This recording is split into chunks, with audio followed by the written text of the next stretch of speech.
Thank you very much for this kind introduction and much grateful for this invitation to share some reflections as my title shows.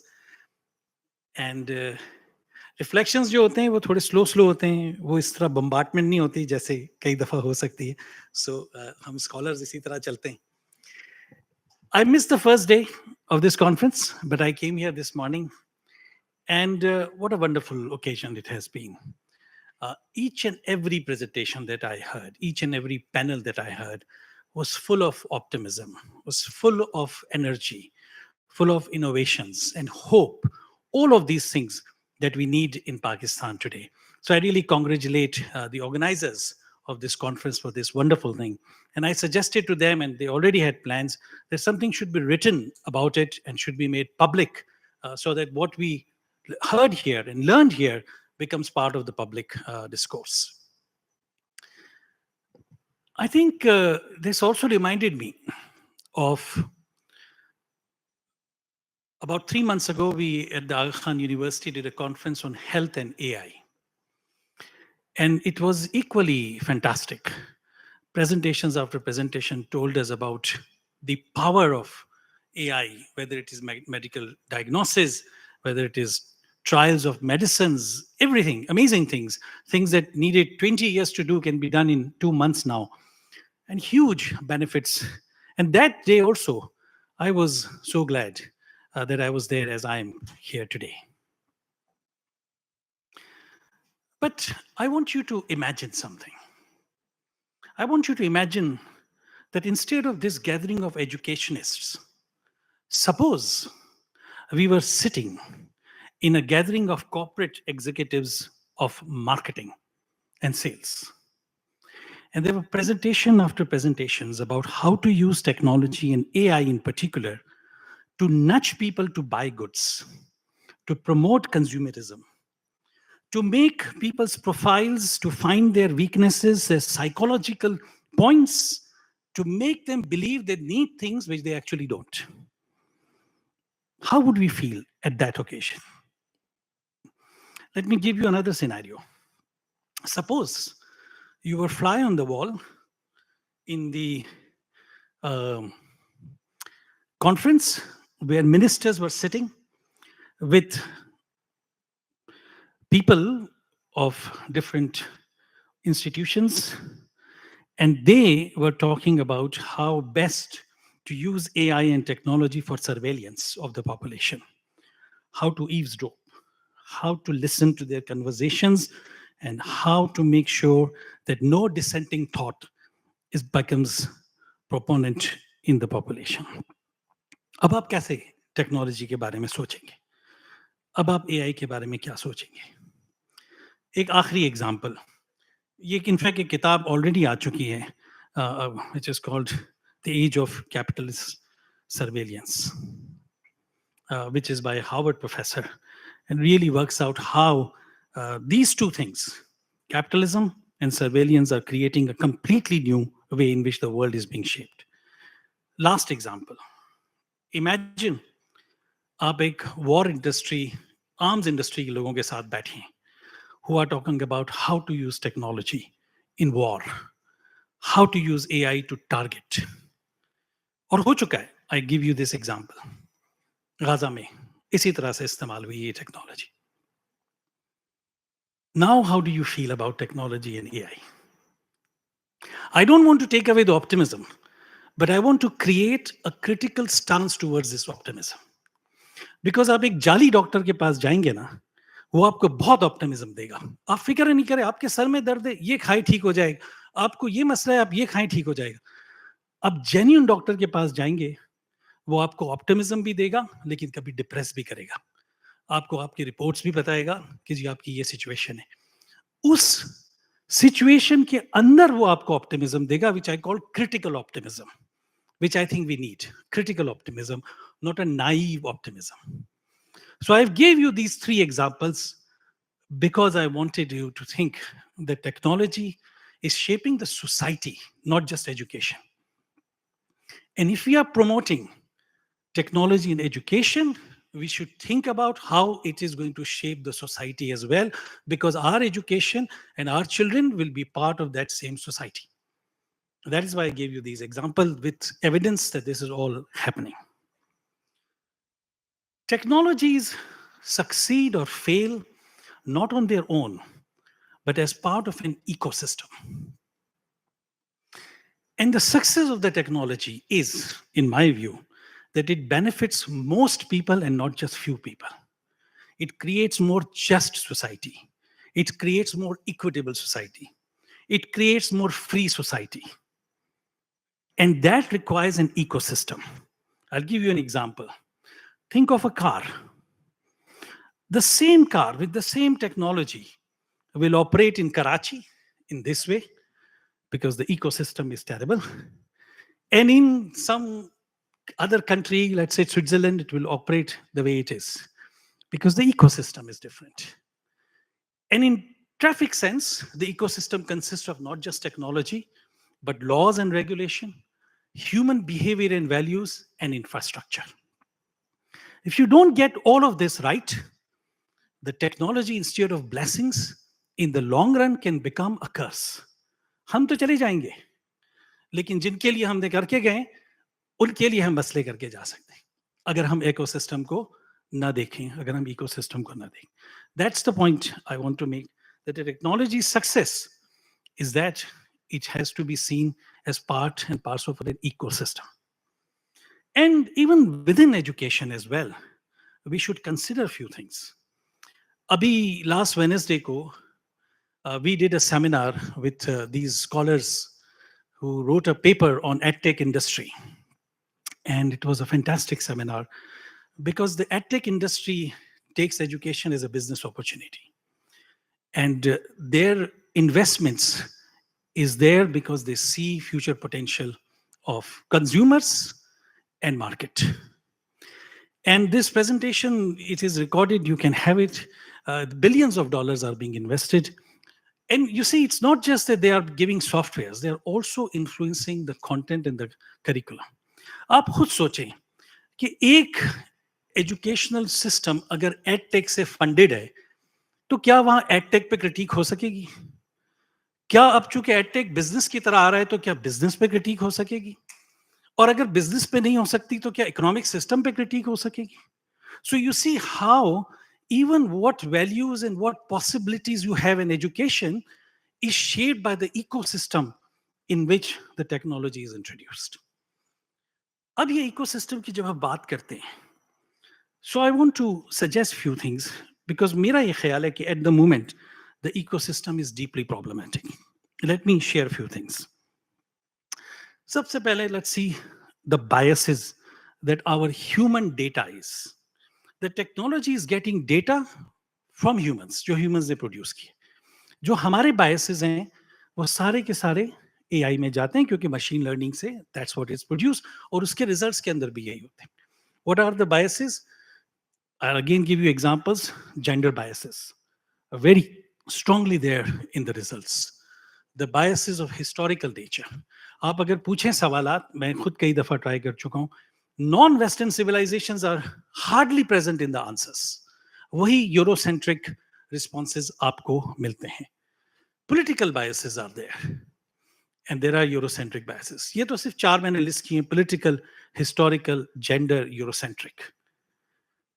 Without considering these things, to talk about technology and to make people learn through that, we have this danger that all these biases will be perpetuated and will become part of the next generation as well and will in fact become intensified.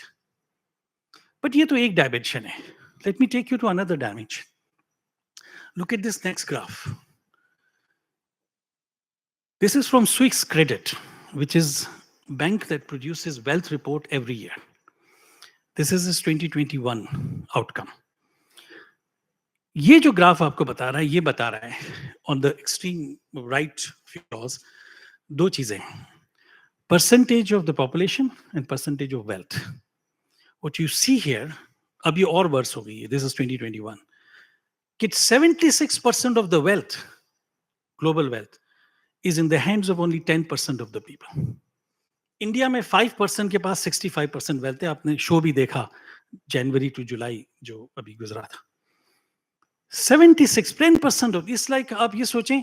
और फिर next 22% wealth is with 40% and the bottom 50% have only 2% of the wealth.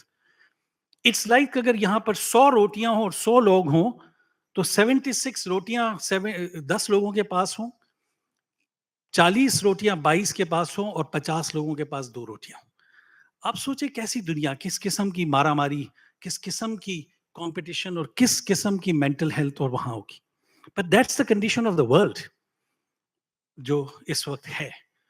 और अगर आपको ये लगता है कि ये अभी है और इत्तेफाक से हो गया, ऐसा नहीं है. आप ये नेक्स्ट ग्राफ देखें. This is the share of the total house hold wealth. ऊपर आपको दिख रहा है 0.01% का, और ये हिस्टोरिकल है फ्रॉम 1995. सो 1995 से it's not even 10%, it's not even 1%, it's 0.01% के पास जो वेल्थ है that has increase from 7% to 12% in the last. तो जितनी आपने मेहनत की है ना, प्रोडक्टिविटी बढ़ाई है, जितने आपने प्रॉफिट जनरेट किए हैं, वो सब के सब ऊपर जा रहे हैं. और जो बॉटम 50% है, आप देखिए उनको 0.25% से वो 2% तक पहुंचे. सो मतलब ये कि जो प्रोडक्टिविटी भी हम बढ़ा रहे हैं ना, कि आज एआई या टेक्नोलॉजी के जरिए हम 1 घंटे में जो काम करते हैं, अब 1 घंटे में उससे 3 गुना ज्यादा काम कर सकते हैं. तो उस प्रोडक्टिविटी से प्रॉफिट बनता होगा. वो प्रॉफिट कहां जाता है? वो यहां जाता है. तो हम जो 12-12 घंटे काम करते हैं, वीकेंड्स पे भी काम करते हैं, हम कहते हैं कंटिन्यूस एजुकेशन करें, काम भी करें, पढ़ाई भी करें, उससे आपकी वेजेस तो शायद थोड़ी सी बढ़ती होंगी, उससे जो प्रॉफिट आता है वो सारा. और ये ग्राफ आपके सामने है, you can see it, these are the numbers that are there. तो मेरा कहने का मतलब ये है कि if we believe that from a humanistic perspective technology should benefit most and not just few. And if technologies operate in an ecosystem that shape their benefits, then the current ecosystem of the digital technologies and the AI is biased, exclusionary, and inequitable. And in that sense, unless addressed, this ecosystem will lead to the AI being good for a few and bad for many, and will exacerbate current inequities and their consequences. आज देखें, एक बहुत easy मैं आपको evidence देता हूं. पिछले 20 सालों में 2 कंट्रीज जिन्होंने सबसे ज्यादा टेक्नोलॉजी पे काम किया है, जिस पर आप डिनाई नहीं कर सकते, एक इंडिया है और एक अमेरिका है. और आज दोनों मुल्क ऐसे मुल्क हैं कि जिनको आप कोई एनवी नहीं कर सकते. अमेरिका की पॉलिटिक्स देखें, इंडिया की पॉलिटिक्स देखें, अमेरिका की सोशल लाइफ देखें, इंडिया की सोशल लाइफ देखें. टेक्नोलॉजी बहुत बड़ी, लेकिन again the ecosystem was problematic, which got worse because no attention was paid to it. So what do we do? Do we give up? We can't. इस दुनिया में तो रहना है. ये चीजें तो हैं, मैं खुद भी यूज करता हूं, हम सब भी यूज करते हैं. But can we do something about it? Can we think beyond projects and beyond just our own field and think like a human and think for the humanity and think for the society that will be created in which our children will grow up? So I suggest few things. I suggest these 5 things. First of all, explain the nature and power of AI. मुझे अभी भी लगता है बहुत सारे लोगों को AI की समझ ही नहीं है. वो AI को एक टूल समझते हैं rather than agent. वो AI को प्रिंटिंग प्रेस से कंपेयर करते हैं, कहते हैं जी प्रिंटिंग प्रेस. AI बिल्कुल प्रिंटिंग प्रेस से कंपेरेबल नहीं. It's a printing press that after 100 books of printing will tell you, now I can produce my own books, you don't have to worry about it. It's that kind of printing. It's not the printing press जो Gutenberg में बना था, जो आज तक human input पे dependence है उसकी. So it is very important that we understand and we explain to people in power, that AI का nature. अब यूरी हवाली का अभी एक इंटरव्यू आया है, you must listen to it. He is a historian, he has a book भी लिखी है Nexus, and really very important people who know the AI very well are worried कि ये हमने क्या चीज प्रोड्यूस की और अगर उसकी गवर्नेंस सही नहीं हुई तो क्या इश्यूज हो सकते हैं. First thing. Second, I think of the technologies use beyond your own field and for wider human society. Always ask कि अगर हम ये इंट्रोड्यूस कर रहे हैं तो ठीक है, हमारी कंपनी को तो ये बेनिफिट मिलेगा, हमारे सेक्टर को तो ये बेनिफिट मिलेगा, But what about those biases? What about those inequities? How is it going to impact that? Is it going to ensure that we have a better society or not? That's the question we should be asking. A very important thing, educate students into the ecosystem and not just into particular technology. This is where I think no technical education should be just technical education. It should always have the humanities and social science so that the technically educated person can think in moral terms, in social terms, in psychological terms. As Aristotle said, educating the mind without educating the heart is no education. And that's what we should do. We should make sure that there's no such thing as just pure technical education, but technical education that is grounded in social science and the humanities so that one can think about it. Then we need global and national regulations. It is going to be very difficult without them. I was surprised to hear that there are people who say, let's just do things and not sit down and think. That's not how any society has improved itself.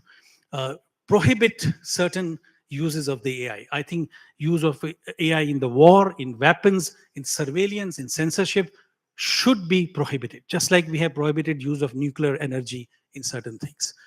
There should be guidelines for the use of AI and technology for common good. And also the job losses. I think there should be very stringent compliances for job losses that are being created through AI. आप देखिए इतनी आप education पे मेहनत करते हैं अगर jobs ही नहीं होंगी वहां ये तो एक पायस होप है कि जी ऐसी जॉब्स होंगी जब अभी इमेजिन भी नहीं कर सकते may be not but what's the point of focusing so much in education ultimately वो जॉब्स ही नहीं होंगी कुछ भी हो जाए इतनी जॉब्स तो नहीं होंगी जितनी आज हैं क्योंकि between robotics and AI they will also have to do something.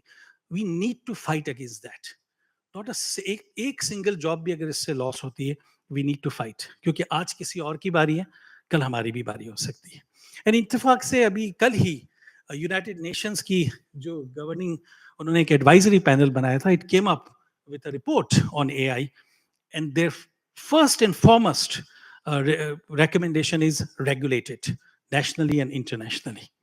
और मैं उसमें से आपको एक कोड भी सुनाता हूँ easier said than done, yes, but I think इसकी अवेयरनेस तो होनी चाहिए, इस पे बात होनी चाहिए और इस पर हमें जिस हद तक भी हम कर सकते हैं काम करना चाहिए. Let me give you this is from this report that has just come yesterday. Artificial intelligence is transforming our world. This suite of technologies offers tremendous potential for good, and it goes on and on. No doubt about the first dot. Look at the second paragraph. Left ungoverned, however, AI's opportunities may not manifest or be distributed equitably. Widening digital divides could limit the benefits of AI to a handful of states, companies, and individuals missed uses, failing to take advantage of and share AI-related benefits because of the lack of trust or missing enablers, such as capacity gaps and ineffective governance, could limit the opportunity involved. And given where we are not likely to be in those who will benefit. Or maybe a very tiny fraction of our country will benefit. So, कहना क्या चाहता हूँ? कहना ये चाहता हूँ, amazing tool that we have, amazing potential that we have. But like any potential, it needs regulation. It needs to be thought as a social product and not just a technical thing. And it needs to be applied with this idea in mind that we should use it for common good and not for personal or partial good. I want to leave you with this. You look at this pie. ये pie की आप usually किस तरह से cut करते हैं, but somebody has taken the pie in a different way. What has that person done? Used his freedom. Freedom है ना, ले लिया, but नुकसान करके. This is not a responsible use of freedom. And I think that is the point I'm making. Okay, technology should be used. We have the freedom to use it, but there is a responsible use and there is an irresponsible use.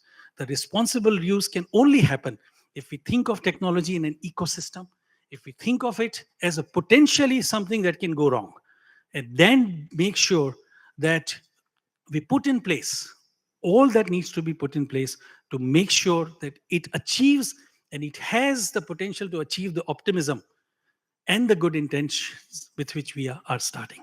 Thank you very much.